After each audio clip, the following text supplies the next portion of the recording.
En bref, faute de quorum, le conseil d'administration de l'OPT n'a pas pu voter son budget aujourd'hui. Plusieurs élus non indépendantistes et indépendantistes ont quitté la réunion. Ces derniers réclamaient l'inscription à l'ordre du jour des dettes de Radio Djido et de RRB afin de discuter d'une remise gracieuse.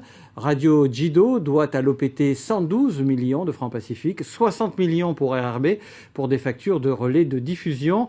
La question devrait être débattue au conseil d'administration du 11 janvier prochain.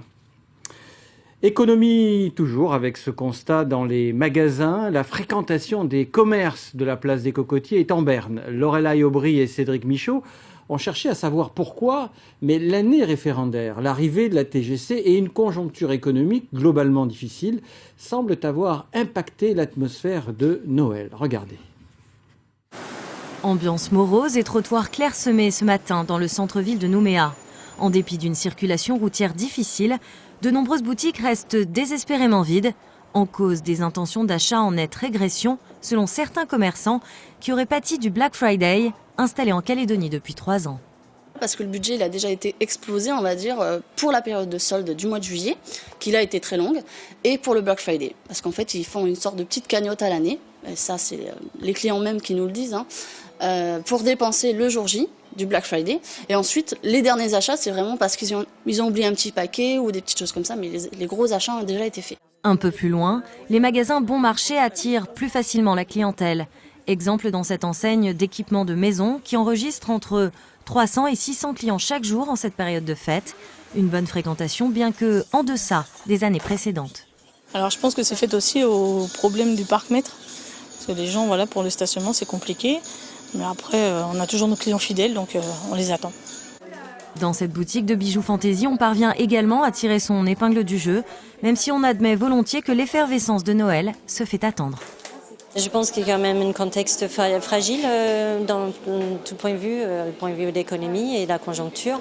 Il y a eu quand même des travaux en ville, il y a eu des choses qui ont un petit peu découragé les gens au cours de l'année, mais le passage de la TGC, c'était un petit peu confus pour ceux qui doivent l'administrer et la clientèle. Donc voilà, et puis le côté politique aussi, je pense qu'il faut le prendre en compte, et c'est quand même une réalité.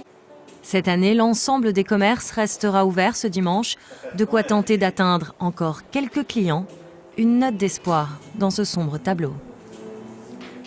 Sécurité et ce chiffre du jour à présent, moins 31%, c'est la baisse des cambriolages sur le secteur Magenta Aérodrome grâce au dispositif Participation Solidaire, un dispositif qui permet d'associer police nationale, police municipale et habitants d'un quartier face à l'insécurité et au cambriolage. 1 an après sa mise en place, les chiffres sont là. Laura Chintu et Claude Lindor ont voulu savoir si les habitants des quartiers concernés ont remarqué les changements. Regardez. Impossible de le rater, cet œil posté aux 4 coins des quartiers, symbole de la participation citoyenne. Après 1 an d'expérimentation ici à Green Valley, Dominique, référent sécurité, va à la rencontre du voisinage. On fait un petit tour du quartier là pour faire le point sur la participation citoyenne, oui. Voir un petit peu comment vous avez senti l'évolution depuis 1 an, voir si... Ouais, non mais ça s'est bien calmé, je trouve on a beaucoup moins de gens qui passent et puis bon c'est vrai qu'il y a eu un petit souci là mais c'est vrai que les gens sont très réactifs. Autre maison, même discours. Après 7 cambriolages à son domicile, Nathalie a également choisi de prendre part au dispositif. Selon elle, se sentir acteur de sa sécurité, c'est rassurant. Le fait qu'on est aussi, on est tous reliés là sur Facebook et tout, donc c'est vrai qu'à chaque fois qu'il y a quelque chose qui se passe, on a un petit message et tout. On est plus ou moins vigilant. Je pense qu'il y a une meilleure aussi,